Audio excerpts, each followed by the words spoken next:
Halo kawan-kawan, kembali lagi di Finlandia dan aku. Hari ini kita mau ngobrol sama seseorang yang menulis buku ini. Ya, jadi hari ini aku tuh sambil santai, sambil baca buku tentang sistem pendidikan Finlandia, catatan dan pengalaman seorang ibu. Nah, hari ini kita mau ngobrol sama Mbak Rati ini. Gimana sih Finlandia dan sistem pendidikannya tuh? Kepoin wawancaraku di Zoom bersama beliau. Oke? Sip.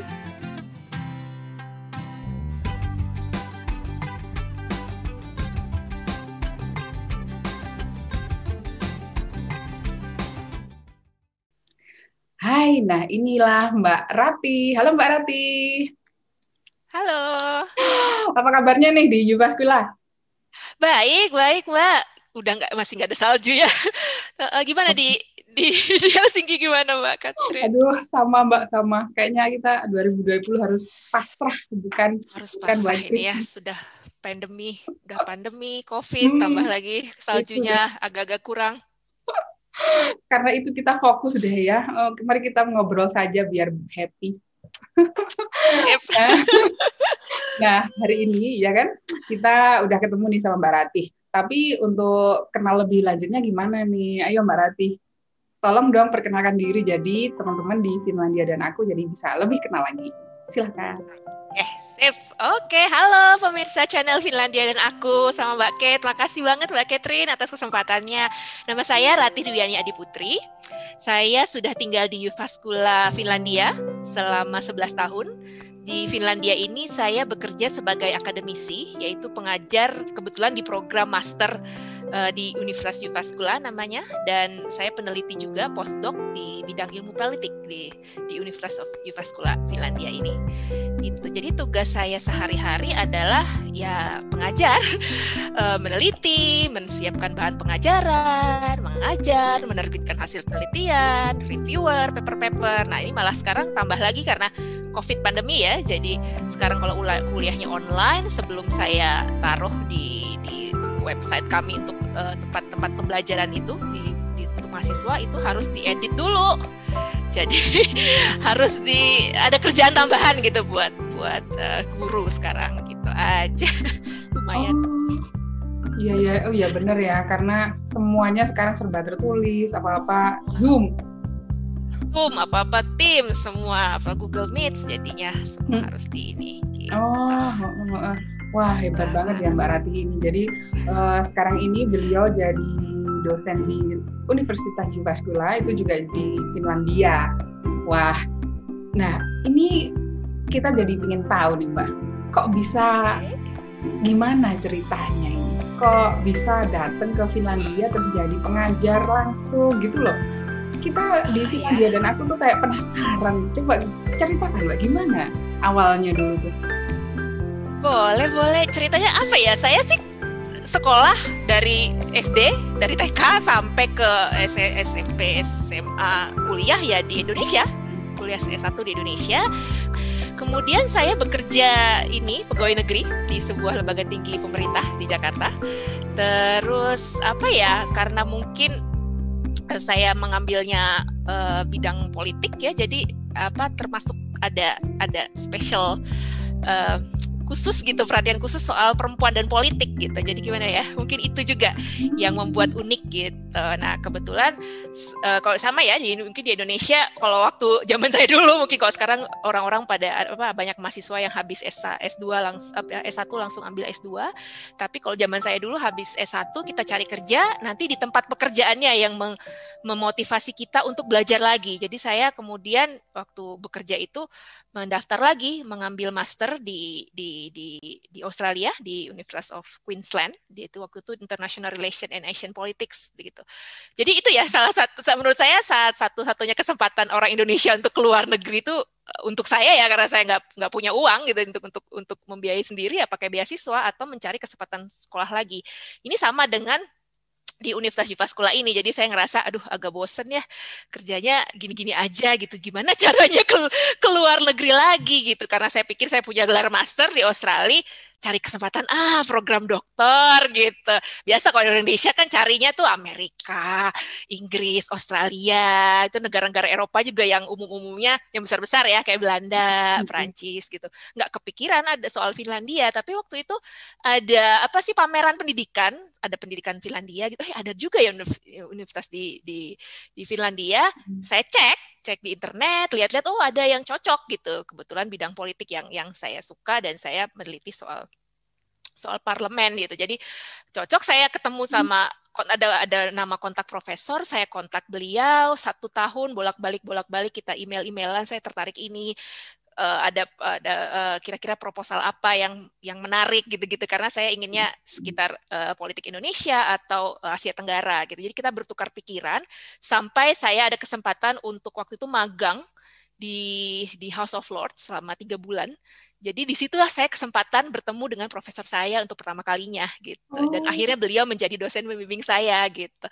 Jadi sejak dari pertemuan itu dia merasa yakin, oke nih anak mau nih untuk melakukan penelitian doktor gitu. Jadi ya udah selama masih saya di London tuh sudah, kalau kamu mau habis ke Finlandia, ya silahkan datang, saya carikan dananya. Jadi ya itu mendapat dana dari Finlandia berkat profesor saya, diberikan kontrak kerja, jadi ya dapat pekerjaan 4 tahun, gimana enggak gitu. Jadi saya keluar gitu dari pekerjaan saya, pergi ke Finlandia untuk mengajar gitu. Tapi yang saya ingin tekankan itu kan karena ini pendidikan doktor dan dananya dari Finlandia. Jadi saya dulu ada beasiswa, ada kontrak kerja, ada macam-macam. Itu yang membuat saya gampang untuk mendapatkan permanent resident atau penduduk tetap waktu itu gitu. Jadi tapi setelah saya tinggal di sini, yang saya juga harus beritahu ini, ternyata gelar doktor itu diperlukan hanya untuk orang yang bekerja di bidang akademik. Jadi kalau mahasiswa di sini kan selesainya S2, nggak S1 kok, di sini S2. Jadi kalau menjadi dokter, suster, pengacara, guru-guru di sekolah itu sampai program master aja cukup. Kalau dokter tapi mau bekerja di bidang-bidang ini gitu, gajinya akan disamakan dengan level master karena ketinggian. Kalau untuk dokter, makanya kalau gelarnya dokter harus kerjanya di akademis, jadi nantinya menjadi dosen atau akhirnya menjadi profesor gitu ya. Tapi kalau jadi jurnalis atau politisi nggak perlu gelar dokter sebenarnya gitu, karena itu untuk pengajar di universitas gitu. Jadi diharapkan gelar dokter. Nah kebetulan yang tadi saya bilang, saya mendapatkan kontrak kerja waktu itu 4 tahun ya. Jadi tapi saya ditambah dengan saya waktu itu kebetulan membawa keluarga, jadi saya mendapatkan ini cuti ibu, cuti hamil gitu. Jadi di sini cuti hamil kan 1 tahun di Finlandia. Jadi mendapat tuh 5 tahun. Jadi tinggal di Finlandia 5 tahun berturut-turut, saya mendapatkan itu permanent residence, jadi penduduk tetap. Nah itulah jadi lebih enak lah karena sudah menjadi penduduk tetap, ya udah pekerjaannya terus gitu, lebih enak karena udah ya. Jadi itu juga informasi juga ya buat pemirsa Finlandia dan aku. Kalau di Finlandia itu setelah seorang ibu melahirkan, dia akan mendapat maternity leave selama 1 tahun. Sekitar 1 tahun, betul. Jadi 3 bulan sebelum melahirkan, setelah itu 9 bulan setelah anak lahir gitu. Jadi setahun, dan itu lumayan kalau untuk kerja juga, karena saya kerja itu dapat maternity leave-nya dapat 80% tunjangan dari gaji sebelumnya. Jadi enak banget di sini. Jadi gitu. Ibu-ibu hamil tuh kayak yang pikirannya dihormati gitu, nggak stres gitu. Itu yang penting gitu. Jadi dan saya juga bisa cerita bahwa karena saya mendapatkan kontrak kerja tadi ya. Jadi dari awal gitu selama masuk ke mulai kerja di Finlandia, jadi saya tidak perlu mengambil program integrasi untuk mencari pekerjaan. Jadi biasanya kan orang-orang yang menikah atau ini pasangan, jadi misalnya suami atau istrinya mendapat pekerjaan, pasangannya tuh harus mengikuti program integrasi supaya untuk belajar mencari pekerjaan dan kemampuan bahasanya ya gitu. Tapi karena saya tidak, karena saya yang mendapat kontrak kerja, saya menggunakan bahasa Inggris gitu. Jadi saya di sini belajar bahasa Finlandia itu hanya untuk keluarga saya gitu. Anak-anak saya bersekolah di sini dan saya ingin mengikuti situasi bahasa lokal dengan bahasa Finlandia gitu. Tapi tidak ada kewajiban bagi saya untuk belajar bahasa Finlandia terlebih dahulu. Jadi ini untuk informasi lebih lanjut ya. Jadi untuk teman-teman yang ingin tahu yang namanya program integrasi di Finlandia itu seperti apa, nanti aku kasih link ya di sebelah atas gitu. Nah, ini jadi kita tahu ya dari Mbak Rati tadi sebenarnya sih sekolahnya di Indonesia juga. Berarti orang Indonesia biasa ada harapan dong ya.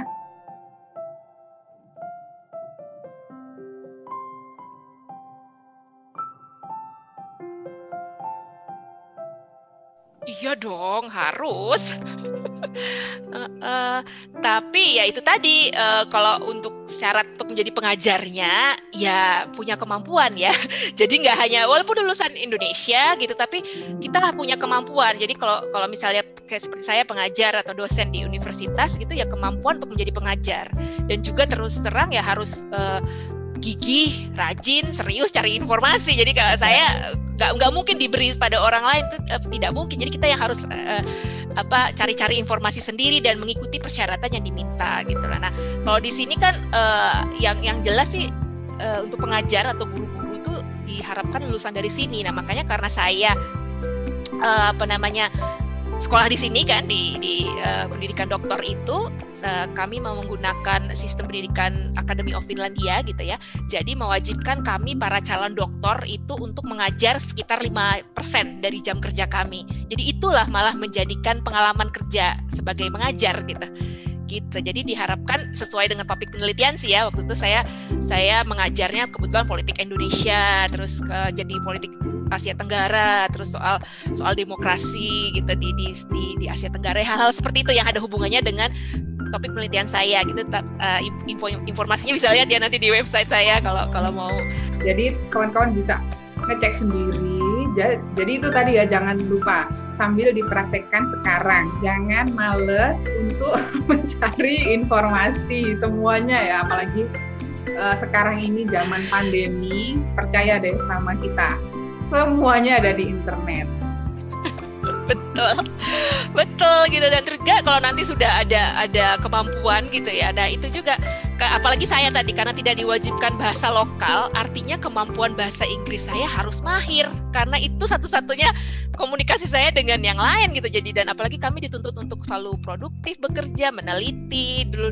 Nah makanya kalau sudah mahir gitu ya bahasa Inggris, tapi kemampuan yang lain sebagai pengajar, jadi kemampuan pedagogi itu wajib bagi pengajar, kursus bahasa. Jadi saya sendiri coba belajar bahasa Finlandia dan terus mencari jaringan atau networking ya. Jadi kita rajin ikut konferensi, ketemu dosen, ketemu profesor, kita bikin penelitian bareng, nulis bareng, kayak gitu. Jadi rajin lah intinya itu tadi kan, sama seperti yang saya bilang di awal gitu. Nah, tapi saya juga perlu beritahu ya, karena saya juga manusia biasa.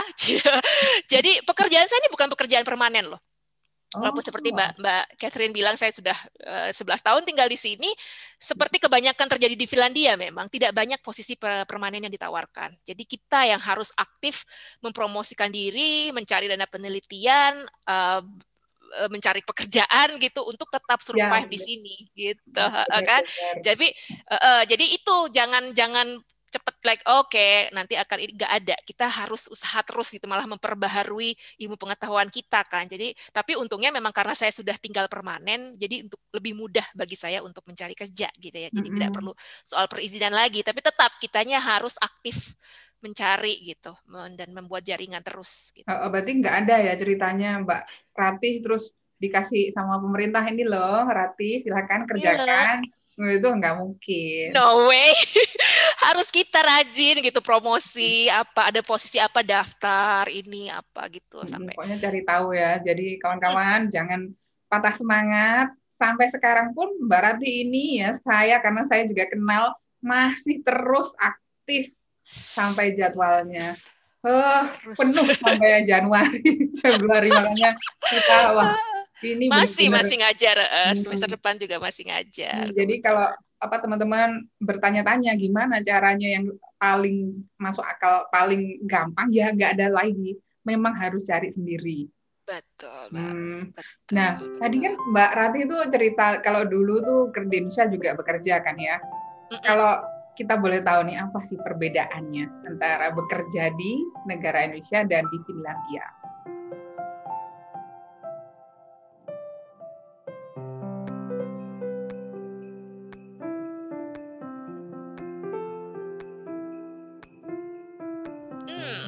Oke, kalau saya lihat ya, di sini di Finlandia itu apapun pekerjaannya itu kita harus mampu atau menguasai bidang pekerjaan kita. Itu harus dibuktikan. Jadi nggak mungkin kita lulusan guru tapi nggak pernah ngajar gitu di depan kelas gitu, nggak mungkin gitu lah. Ya, itu yang mungkin Indonesia kurang ya. Kalau di Indonesia kan dinilai aja, oh lulusan guru udah bisa jadi guru gitu, atau yang bisa bahasa Inggris udah pasti nih nilai bahasa Inggrisnya tinggi, udah pasti bisa bahasa Inggris. Enggak, di Finlandia nggak bisa, itu harus dibuktikan. Jadi kayak misalnya nilai kemampuan bahasa Inggris tinggi, tapi apakah kemampuan itu bisa digunakan untuk berkomunikasi, membaca, menulis, mengekspresikan diri gitu. Jadi kalau untuk melamar menjadi mahasiswa master atau S2 itu, setiap nilai akademik itu si calon siswa juga akan memberikan surat motivasi atau study plan, bahkan wawancara agar program yang diminati itu dijalankan dengan baik.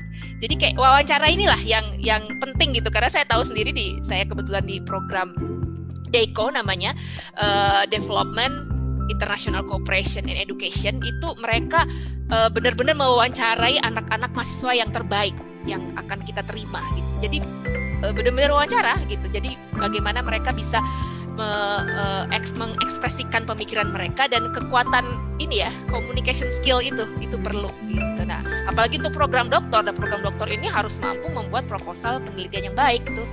Silahkan teman-teman nanti cari bagaimana caranya membuat proposal penelitian yang baik, itu ada gitu. Tapi itu tunjukkan kemampuan kita menguasai bidang ini, serius gitu. Kalau kita serius ya ada kesempatan gitu. Nah, ada lagi satu lagi Mbak nih, perbedaan kerja Indonesia dengan di Finlandia itu. Adi soal pajak. Sama lah ya, kita mungkin tahu kalau pajak di Indonesia juga iya, tapi di Finlandia pajak adalah pajak pribadi atau perorangan tuh benar-benar serius gitu. Jadi dijalankan benar. Jadi kalau ada yang hadiah kita pun tuh akan dipajak kalau kita menerima hadiah tersebut. Jadi setiap orang yang bekerja rata-rata mendapatkan dikenai pajak sekitar 30%. Iya, cukup besar dan progresif gitu. Dipotongnya besar, tapi itu semua untuk negara. Jadi kata teman-teman saya di sini, kita happy taxpayer gitu, karena seperti yang kita tahu, sekolah dan kesehatan tuh gratis dan terjangkau dari pajak yang kita bayar tadi gitu. Tuh sering kita dengarkan ya, kalau di Finlandia itu termasuk sistem welfare state, itu negara kesejahteraan. Jadi kita semua memiliki standar hidup yang minimal. Kalau pendapatan kita per bulan di bawah minimal, akan dibantu oleh dinas sosial atau Kela kalau di sini. Atau tapi kalau yang gajinya besar, ya potongannya lebih banyak gitu. Makanya kita tahu ada pembalap-pembalap di Finlandia itu nggak mau tinggal di sini, biasanya lajang-lajang karena potongan mereka sampai 60% gitu. Cuman asal yang kita tahu, negara ini ramah kepada keluarga-keluarga kayak saya, keluarga kecil dengan punya anak-anak usia sekolah.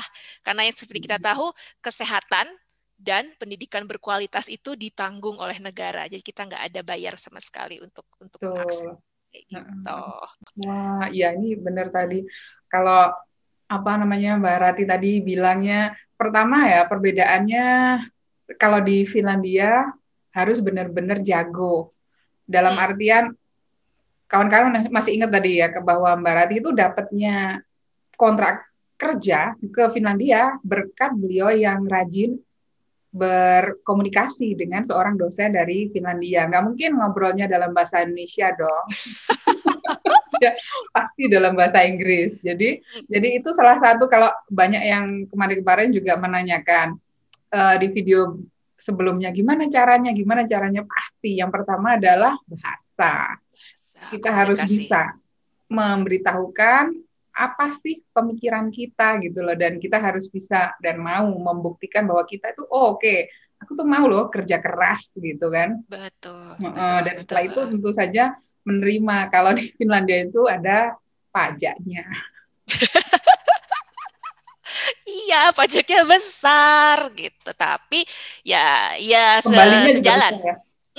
Sejalan kan, jalan-jalan bagus gitu ya. Hmm. Terus ya yang kerasa sekali ya kesehatan dan pendidikan ya Mbak ya. Jadi saya sering banget, Benar-benar saya tahu banget kalau kita sakit langsung aja lari itu udah bukan soal kamu bisa bayar atau tidak, tapi pasti ditolong dulu. Nyawa benar. itu benar-benar. Iya, apalagi sekarang juga masa pandemi ini kita bisa benar-benar membandingkan ya antara Ya, negara dengan welfare state ini dengan negara yang enggak ada welfare state-nya. Seakan-akan, waduh, ngeri nontonnya orang yang punya uang aja yang bisa survive ya, gitu. betul, Oke, betul wah, ya kan dari segala benar-benar bagus sekali ya di Finlandia. Tapi kawan-kawan, itu tadi cuma sedikit loh ya. Kita sudah waktunya udah hampir habis. Karena itu kalau kawan-kawan pingin baca selengkap-lengkapnya tentang pendidikan di Finlandia, ini Mbak Rati sudah punya bukunya loh. Oh iya, itu deh, itu yang nggak kebalik ya. Kawan-kawan lihat yang itu lah yang ini bukunya sudah terbit di Indonesia. Bener. Sudah. Ini sudah cetakan kedua ya Mbak ya? Iya, udah cetakan kedua dari tahun lalu nih. Natal tahun lalu. Silahkan loh dibaca. Jadi, kamu bisa beli di Gramedia manapun. Toko buku Gramedia manapun atau online shop apalah yang kalian tahu. Ada nama saya di situ. Ya benar. Jadi bisa ya, kalian bisa baca dengan jelas semuanya di situ. Dan pendidikan di Finlandia itu salah satu yang aku bilang worst gitu loh. Iya, salah satu pendidikan terbaik di dunia. Ya, pantas kamu perjuangkan untuk datang ke Finlandia. Jadi nggak bisa yang aku duduk di Indonesia bisa nggak langsung kayak gitu tiba di Finlandia. Nggak ada di mana-mana, nggak harus di Finlandia aja, di Indonesia pun begitulah, harus jadi yang usaha pasti harus bisa. Ya, harus berusaha. Oke. Nah, itu tadi percakapan kita dengan Mbak Rati. Aduh, sekarang kita tahu ya bener-bener gimana sih ternyata. Pertama, it's possible ya. Bener-bener mungkin untuk orang Indonesia asli nih. Orang Indonesia dengan pendidikan di Indonesia ya Mbak ya. Betul. Di Finlandia. Iya. Jadi masa pandemi ini terus jangan menyerah, terus berusaha semuanya di internet. Oke, jadi hari ini kita akhiri sampai di sini dulu. Tapi sebelumnya kita ucapkan terima kasih ke Mbak Rati dan kita doakan semoga terus sukses dalam profesinya, ya kan, dalam keseharian terus bahagia dan stay safe ya di Indonesia, di Finlandia juga sekarang semuanya pakai masker. Semoga tetap sehat Mbak Ratih dan terima kasih sekali lagi. Ya, terima kasih banyak ya Mbak Catherine dan teman-teman. Mudah-mudahan ketemu lagi. Sehat terus ya. Moi moi. Moi moi.